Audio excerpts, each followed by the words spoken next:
Hello guys, I am Felicia and I am going to start a fourth lecture of nature and concept of business. Objective of business: market standing. Market standing refers to the position of an enterprise in relation to its competitor. यानी कि market standing मतलब ये होता है कि जो position है owner का मार्केट में जो मतलब कंपटीटर्स पे वो कितने पे है, यानी कि मतलब कंपटीटर्स जो हैं मतलब उनके कंपेयर में वो कितने लेवल पे है, मार्केट मतलब ग्रो कर रहा है या लॉस में जा रहा है, यही सब मार्केट स्टैंडिंग होता है. Innovation is the introduction of new ideas or method in the way something is done or made. मतलब इनोवेशन का मतलब होता है कि हर एक साल या महीने पे हमेशा इनोवेशन करना चाहिए, क्योंकि बहुत चीज ऐसी हैं जो बनती हैं, बहुत चीज ऐसी हैं जो नहीं बनती हैं. तो इस वजह से इनोवेशन हमेशा करना चाहिए कि मतलब क्योंकि चेंजेस बहुत सारी आ रही हैं इस समय, तो इनोवेशन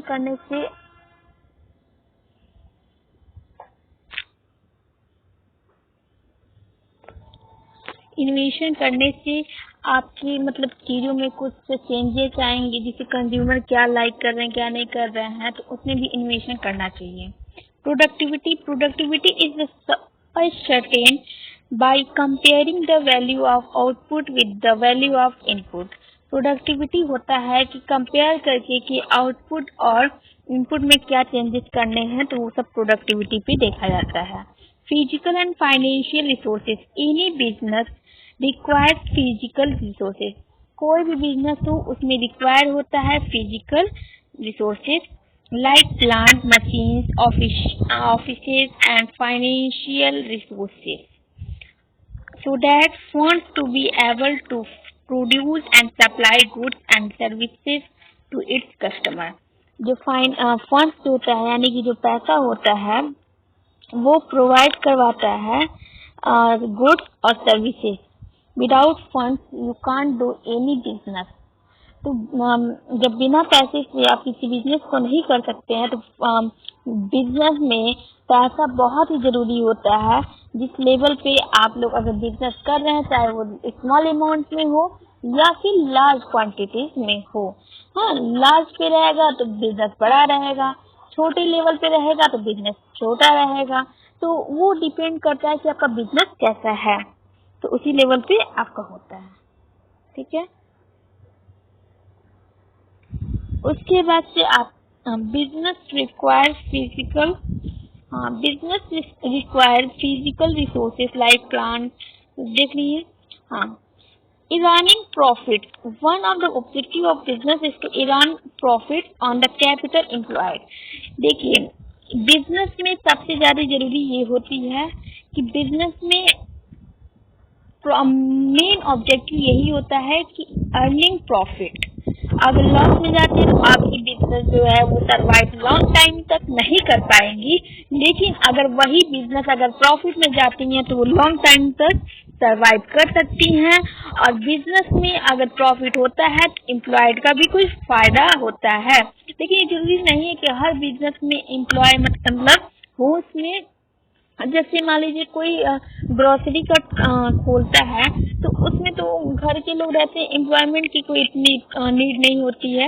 लेकिन अगर बड़े बड़े बिजनेस में देखा जाए तो उसमें एम्प्लॉय की जरूरत होती है और एम्प्लॉय होनी जरूरी होती है. तो इस वजह से कि अगर प्रॉफिट होगा तो कुछ एम्प्लॉय का भी उसमें प्रॉफिट होता है और प्रॉफिट जरूरी होता है. और इसको बिजनेस वही कहलाता है जो कि रेगुलर बेसिस पे किया जाता है. Manager performs and development. Business enterprises need manager to conduct and coordinate business activity. Manager मतलब जो होता है, देखिए बिजनेस में मैनेजर को मतलब यही काम होता है ताकि वो देखें कि बिजनेस हमारा लॉस में जा रहा है या फिर वो प्रॉफिट में जा रहा है, या फिर उसमें क्या दिक्कतें हैं कि वो लॉस में जा रहा है या मतलब प्रॉफिट में जा रहा है, तो वो और लेवल बढ़ाएंगे. तो मैनेजर का यही काम होता है कि वो देखें कि बिजनेस प्रॉफिट में है लॉस में है. और ये बिजनेस में मैनेजर मतलब उतनी जरूरी नहीं होती है, क्योंकि बहुत लोग डायरेक्टर मैनेजर दोनों कर लेते हैं, लेकिन मैनेजर अगर हाई लेवल पे करते हैं तो जरूरी होती है। Worker performs and the attitude. Workers' performance and attitudes determine their contribution towards productivity and profitability of any enterprises. Workers जो होते हैं वो प्रोड्यूस करते हैं सामान को, तो सामान को जब वो लोग प्रोड्यूस करते हैं तो उन लोगों का मेन मोटिव यही होता है कि ज़्यादा से ज़्यादा इनका जो प्रोडक्ट है वो सेल हो, और मतलब कंज्यूमर को अगर ये पसंद आते हैं तो उनकी प्रॉफिट बढ़ेगी। Social responsibility refers to the obligation of business firm to contribute resources for solving social problems and work in a socially desirable manner। मतलब सोशल रिस्पॉन्सिबिलिटी इन लोग की होती है कि जो भी रिसोर्सेज ये लोग बना रहे हैं वो मतलब कोई मतलब कंज्यूमर को खराब ना हो। मतलब इन लोग यही रिस्पॉन्सिबिलिटी, बिजनेसमैन को यही रिस्पॉन्सिबिलिटी होती है कि जो भी वो लोग चीज बना रहे हैं वो मतलब कंज्यूमर को नुकसान ना पहुंचाए, और अगर वो लोग चीज बना रहे हैं तो कुछ कंज्यूमर के हित में ही हो, यानी कि कंज्यूमर के फायदे में ही हो अगर वो लोग,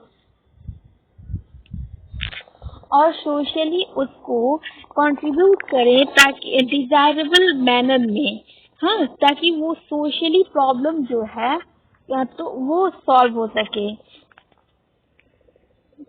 business risk, it refers to the possibility of inadvertent profits or even losses due to uncertainties or unaccepted events। यानी कि बिजनेस, देखिए बिजनेस है तो बिजनेस में रिस्क तो होगा, चाहे वो हाई लेवल पे हो चाहे वो लो लेवल पे हो, तो बिजनेस में रिस्क तो रहना ही रहना है। तो अगर इसकी पॉसिबिलिटी भी है, कभी आपका गुड्स मतलब कभी आप लॉस में बिजनेस जा सकता है, कभी वो प्रॉफिट में जा सकता है, तो ये तो डिपेंड करता है बिजनेस के ऊपर। तो इसलिए अगर आप बिजनेस कर रहे हैं तो उसमें रिस्क तो होगा ही होगा।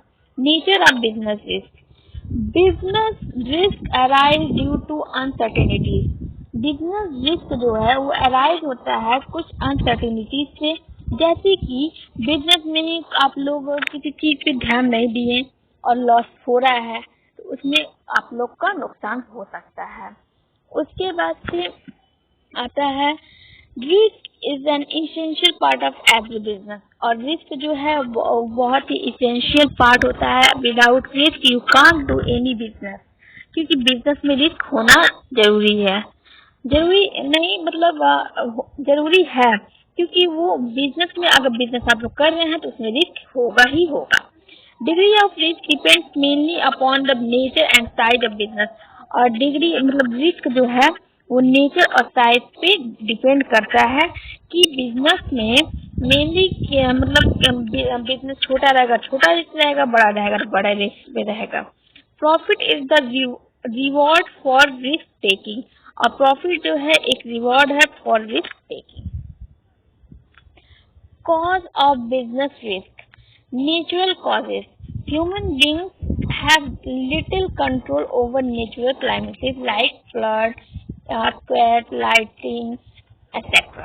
मतलब बिजनेस में देखिए नेचुरल कॉजेज किससे बिजनेस रिस्क हो सकता है। बिजनेस रिस्क नेचुरल कॉजेज से हो सकता है, जैसे कि मान लीजिए अर्थक्वेक आ गया है, फ्लड्स आ गया है, तो इन सब चीजों से, इसमें तो हम लोग का मतलब ह्यूमन बीइंग का कोई कंट्रोल नहीं होता है, चाहे वो इसमें हम लोग रोक भी नहीं सकते हैं, तो इन सब चीज से बिजनेस रिस्क हो सकता है। Human causes include such an accepted events like dishonesty, carelessness और negligence of employees, stoppage of work due to power failure etcetera. मतलब ह्यूमन कॉजेज की वजह से भी कुछ बिजनेस रिस्क हो सकते हैं, जैसे कि मतलब डिसऑनेस्टी मतलब उस पर ध्यान नहीं देते हैं, केयरलेसनेस मतलब उस पर ध्यान नहीं देते हैं, मतलब कुछ समय के लिए उसको बंद कर दिए हैं, बंद करने पे भी लॉस होते हैं, और मतलब क्या कुछ एम्प्लॉय के मतलब एम्प्लॉय ने स्ट्राइक कर दिया है उसके वजह से, तो इन सब चीजों की वजह से ह्यूमन रिसोर्सेज की वजह से बिजनेस में रिस्क होते हैं। उसके बाद से आते हैं economic causes, These include uncertainties relating to demand और for goods, मतलब इकोनॉमिक कॉजेज हो सकते हैं, जैसे कि प्राइस बढ़ गई तो उसमें अगर आप लोग ज़्यादा प्रोडक्शन कर दिए हैं तो मतलब लोग कंज्यूमर मतलब प्राइस बढ़ेगी तो कंज्यूमर लोग हैं उसको सप्लाई कम होगा, सप्लाई कम होगा तो अगर खराब होने वाली चीज़ आएगी तो खराब हो जाएंगी, या फिर कंपटीशन में मतलब आपका गुड सही नहीं है, दूसरे का गुड सही है तो भी आप रिस्क हो सकता है। तो इन सब चीज़ों से इकोनॉमिक कॉजेज हो सकती हैं रिस्क बिजनेस में। Other causes this include unforeseen events like political disturbances, fluctuation in exchange rate etcetera. इन सब चीज़ों से भी अदर कॉजेज हो सकती हैं बिजनेस में। Starting a business basic factor. Selecting the line of business. The first thing to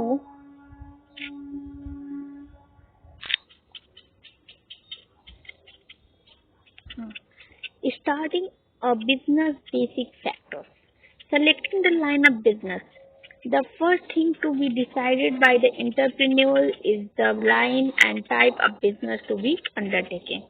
मतलब ये जो बिजनेस किस तरह करना है, हाँ मतलब किस चीज का बिजनेस करना है, तो वो सब जो है वो ओनर जो एंटरप्रेन्योर में होता है, ओनर ओनर जो होता है वो डिसाइड करता है किस टाइप का बिजनेस होगा, किस लाइन का बिजनेस होगा, ये सब एंटरप्रेन्योर यानी कि ओनर करता है decide. Size of business. After deciding the line of business, the entrepreneur must decide whether he want to set up large scale or small scale business.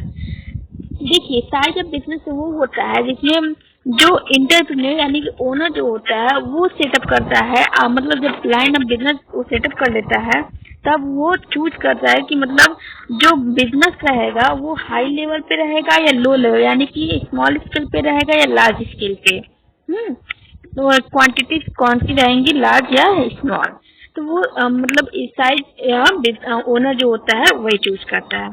Choice of form of business organization. A business organization may take the form of sole proprietorship, partnership or joint stock company.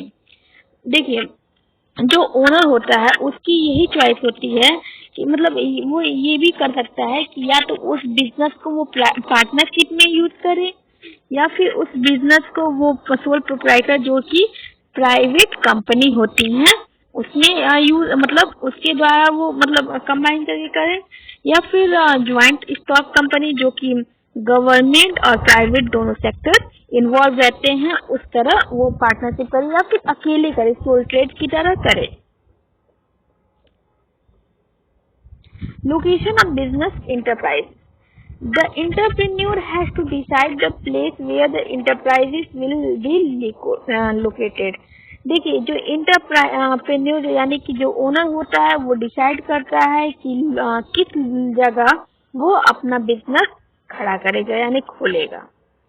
Before taking this decision, he must find out ability of raw material, power, labor, banking, transportation, etc. इन सब चीजों का भी मतलब कि वहाँ पे कौन चीज ज्यादा बिकेंगी या फिर उस जगह पे मतलब एम्प्लॉयर कितने लगेंगे, ट्रांसपोर्टेशन क्या क्या है, पावर का, बैंकिंग का, ये सब चीज डिसाइड करता है एंटरप्रेन्योर। Financing the position.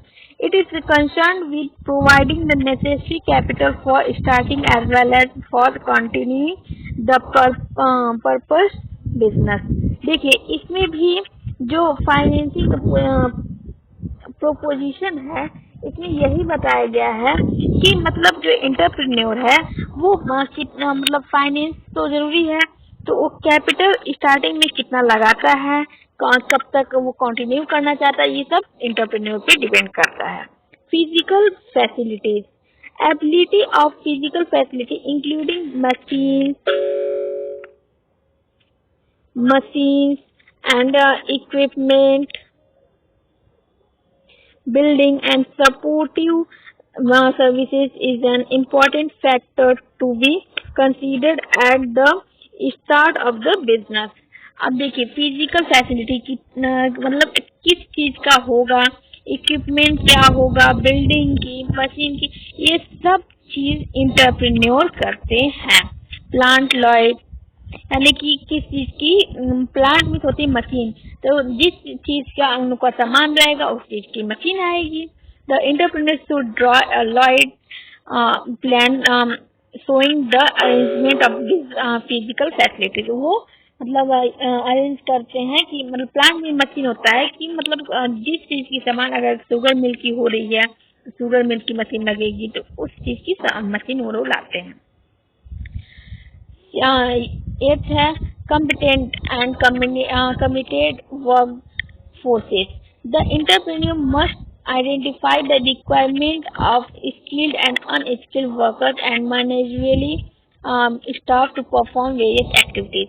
देखिए कुछ ऐसी जो बिजनेस होते हैं जिसमें स्किल की जरूरत नहीं होती है, और कुछ बिजनेस ऐसे होते हैं जिसमें स्किल बहुत ही ज्यादा जरूरी होती है, और without skill you can't do any thing.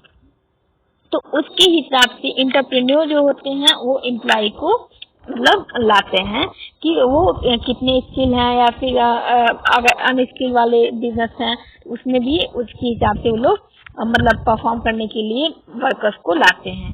Tax planning the entrepreneur must try to analyse the types of taxes as there are a number of tax laws in the country which affect the functioning of business। देखिए businessman जो होंगे वो यही चाहेंगे कि हमको कम से कम tax देना पड़े और कंज्यूमर से वो ज्यादा से ज्यादा टैक्स ले। तो इस वजह से वो क्या नाम है, इन सब की प्लानिंग करोड़ के बैठे रहते हैं। Setting up the enterprise after analysing the above mentioned point carefully, the entrepreneur can start the business, which would mean mobilize various resources and completing legal formalities। मतलब ये सब की मतलब पूरा चीज जानने के बाद जो इंटरप्रेन्योर जो होते हैं वो केयरफुली मेंशन करते हैं और स्टार्ट करते हैं बिजनेस, और उसको मतलब अच्छे से उसको कंटिन्यू करते हैं ताकि उनकी प्रॉफिट ही प्रॉफिट हो। यहाँ पे आप लोग का ये चैप्टर फिनिश होता है। Tomorrow I will start new chapter. Please subscribe the channel and press the bell icon and like the video. Thank you.